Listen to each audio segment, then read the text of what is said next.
نحمده ونصلي على رسوله الكريم اما بعد فاعوذ بالله من الشيطان الرجيم بسم الله الرحمن الرحيم فإن آمنوا بمثل ما آمنتم به فقد اهتدوا آمنت بالله صدق الله مولانا العظيم۔ سامعین محترم، پوری انسانیت میں انبیاء علیہم السلام کے بعد سب سے افضل ترین حضرات صحابہ کرام کی مقدس جماعت ہے۔ خود رسول اللہ صلی اللہ علیہ وسلم نے صحابہ کرام کو اپنی امت میں سے سب سے بہترین قرار دیتے ہوئے فرمایا، خیر الناس قرنی ثم الذین یلونہم ثم الذین یلونہم، کہ لوگوں میں سے سب سے بہترین زمانہ میرا زمانہ ہے، پھر جو اس کے ساتھ ملا ہوا زمانہ ہوگا، اور پھر جو اس کے ساتھ ملا ہوا زمانہ ہوگا۔ تو سب سے بہترین انبیاء علیہ السلام کے بعد حضرات صحابہ کرام کی جماعت ہے، اور پھر صحابہ کرام میں بھی بعض کو بعض پر فضیلت حاصل ہے۔ سب سے افضل سیدنا ابو بکر صدیق رضی اللہ تعالی عنہ ہیں،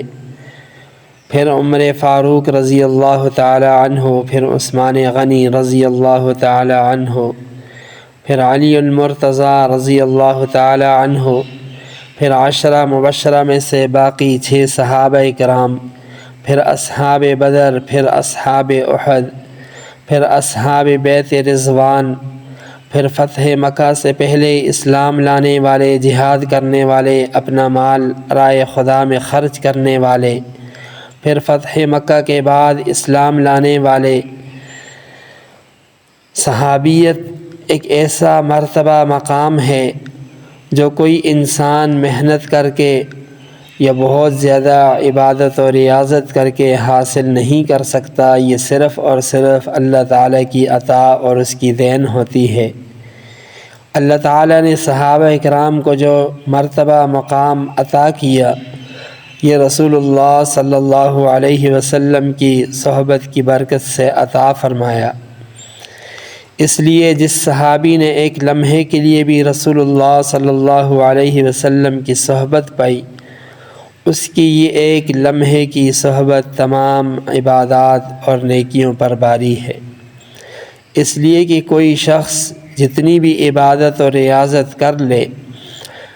کوئی کتنا بڑا ولی اللہ کیوں نہ بن جائے، وہ کسی ادنا سے ادنا صحابی کے مرتبہ مقام تک نہیں پہنچ سکتا۔ یہی وجہ ہے کہ صحابیت، شرف صحابیت بہت بڑا مرتبہ مقام ہے۔ تو کسی نے عبداللہ بن مبارک رحمہ اللہ سے فرمایا کہ حضرت معاویہ رضی اللہ تعالی عنہ سے اور حضرت عمر بن عبدالعزیز رحمہ اللہ سے کون افضل ہے؟ تو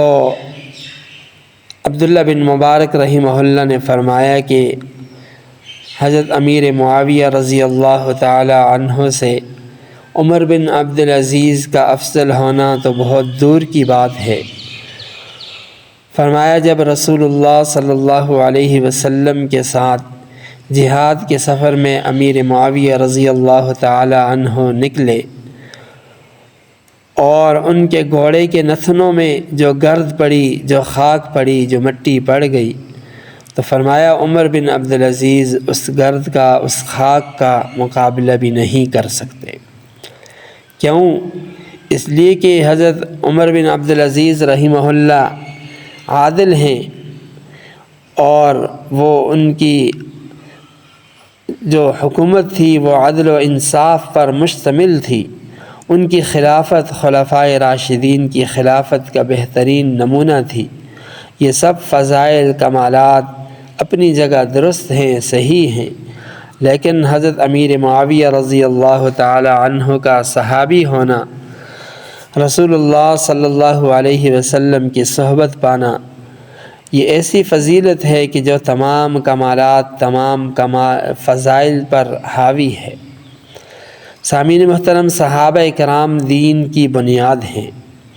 اس بات پر امت کا اتفاق ہے کہ تمام صحابہ کرام جنتی ہیں، تمام صحابہ کرام عادل بھی ہیں،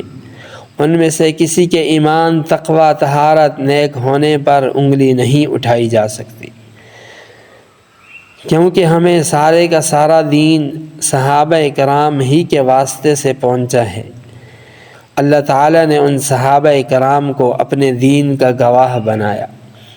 اور انہی صحابہ کرام کو اپنے نبی اور باقی امت کے درمیان واسطہ اور ذریعہ بنایا۔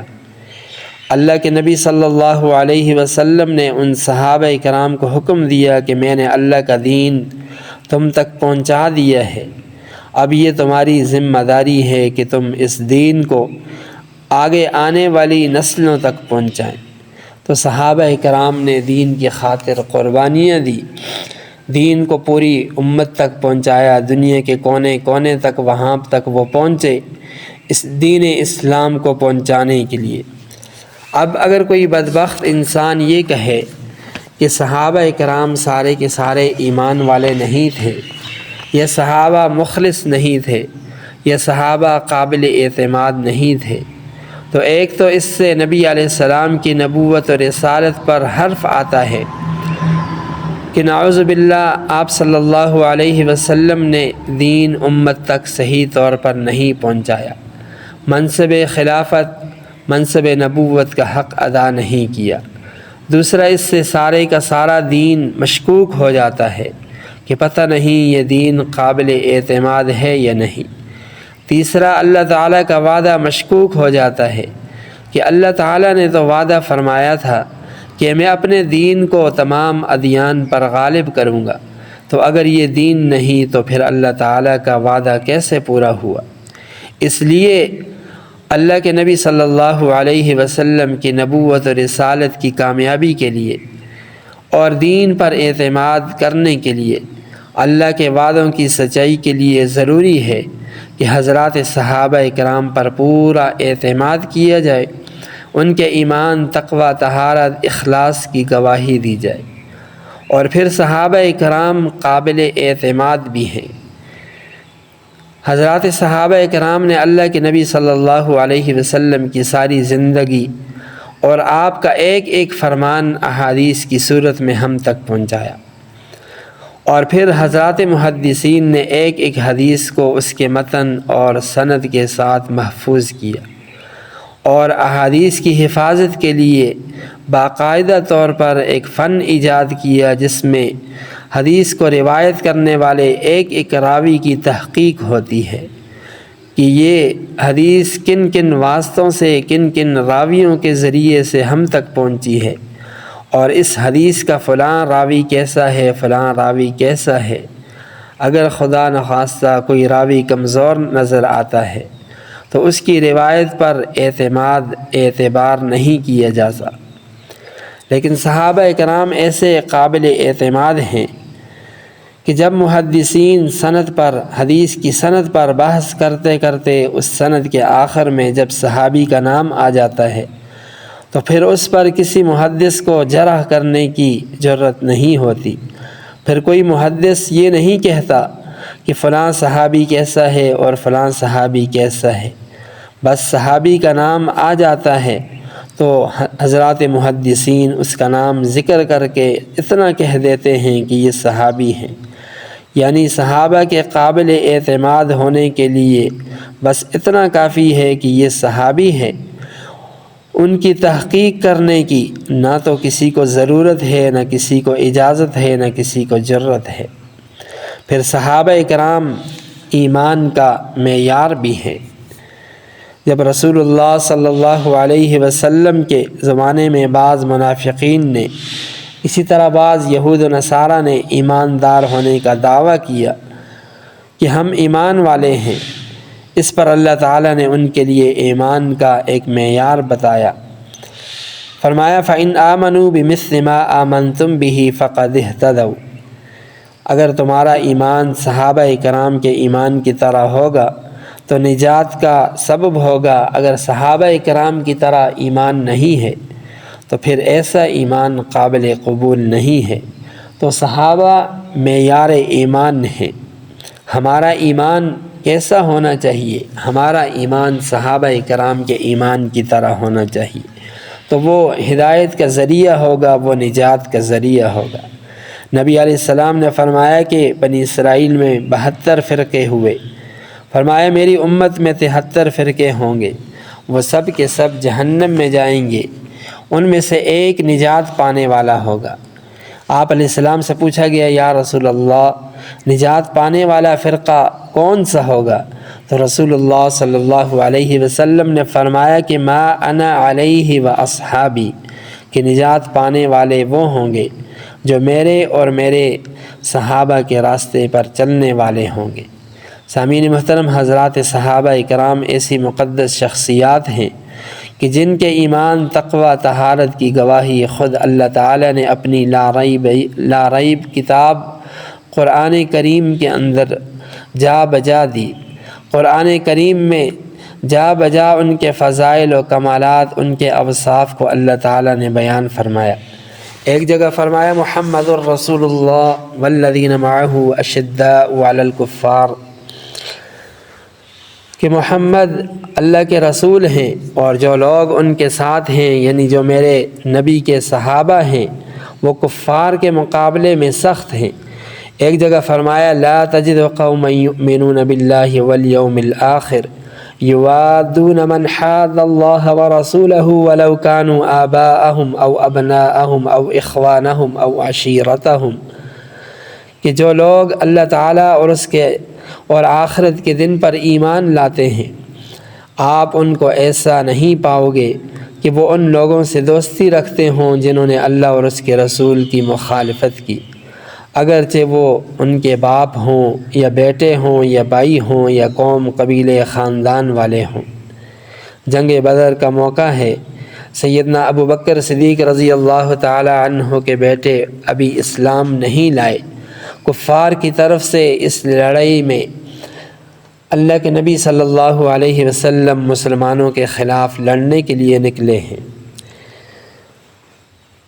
اور اسی جنگ بدر کے بعد جب سیدنا ابو بکر صدیق رضی اللہ تعالی عنہ کے بیٹے ایمان لائے، اسلام میں داخل ہو گئے، تو ایک مرتبہ اپنے والد محترم سیدنا ابو بکر صدیق رضی اللہ تعالی عنہ سے کہنے لگے کہ ابا جان، بدر کی لڑائی میں ایک موقع ایسا بھی آیا کہ آپ میری تلوار کی زد میں آ گئے تھے، لیکن میں نے باپ سمجھ کر چھوڑ دیا، تلوار روک لی۔ تو سیدنا ابو بکر صدیق رضی اللہ تعالی عنہ نے فرمایا کہ اگر تو میری تلوار کی زد میں آ جاتا تو میں تجھے اپنا بیٹا سمجھ کر کبھی نہ چھوڑتا، بلکہ تجھے نبی کا، دین کا دشمن سمجھ کر تیری گردن اڑا دیتا۔ تو صحابہ کرام نے اس دین کی خاطر، نبی علیہ السلام کی خاطر، اللہ تعالیٰ کے اس دین کو پہنچانے کی خاطر بڑی بڑی قربانیاں دی، اس دین کو دنیا کے کونے کونے تک پہنچایا۔ سامعین محترم، آج کے اس پرفتن دور میں بعض لوگ من گھڑت روایات، تاریخ کا سہارا لے کر حضرات صحابہ کرام جیسی مقدس شخصیات کی گستاخیاں کرتے ہوئے نظر آتے ہیں، اور بعض سادہ لوگ مسلمان ان کی باتوں پر یقین کر لیتے ہیں۔ یاد رکھیں، صحابہ کرام کے بارے میں یہ عقیدہ رکھنا نہایت ضروری ہے، ایمان کی حفاظت کے لیے ضروری ہے کہ صحابہ کرام، تمام کے تمام صحابہ کرام جنتی ہیں، تمام کے تمام صحابہ کرام عادل تھے، اور صحابہ کرام تاریخی شخصیات نہیں ہیں بلکہ صحابہ کرام قرآنی شخصیات ہیں۔ صحابہ کے بارے میں جب کوئی رائے رکھنی ہو تو قرآن کریم کو دیکھیں گے کہ قرآن کریم نے صحابہ کرام کے بارے میں کیا کہا، تاریخ کو نہیں دیکھا جائے گا کہ تاریخ میں ان کے بارے میں کیا لکھا ہے۔ قرآن و حدیث کے واضح روشن دلائل ہونے کے بعد ہم من گھڑت تاریخ کو، من گھڑت روایات کو کبھی بھی نہیں دیکھیں گے، بلکہ صحابہ کرام کے بارے میں جب کوئی فیصلہ قائم کرنا ہو، جب کوئی رائے رکھنی ہو تو ہم قرآن کریم کو دیکھیں گے۔ تو قرآن کریم کو ہم دیکھتے ہیں کہ قرآن کریم صحابہ کرام کے بارے میں فرماتا ہے اولئک ھم الفائزون، اولئک هم الراشدون اولئک هم المفلحون اولئک هم المہتدون اولئک هم المؤمنون حقا کہ صحابہ اکرام پکے سچے مومن تھے، ان کے ایمان تقوی طہارت پر کسی کو انگلی اٹھانے کی اجازت نہیں ہے۔ تو یہی سلامتی کا راستہ ہے کہ ہم صحابہ کرام کے بارے میں یہ عقیدہ رکھیں، قرآن و حدیث کے واضح اور روشن دلائل کو دیکھیں۔ آج کے اس پرفتن دور میں جو لوگ صحابہ کرام کے ناموس پر، ان کی عزت پر حملے کر رہے ہیں، ایسے لوگوں کی طرف بالکل دھیان نہ دیں۔ یہ سلامتی کا راستہ ہے اور یہی نجات کا راستہ ہے۔ وآخر دعوانا ان الحمد للہ رب العالمین۔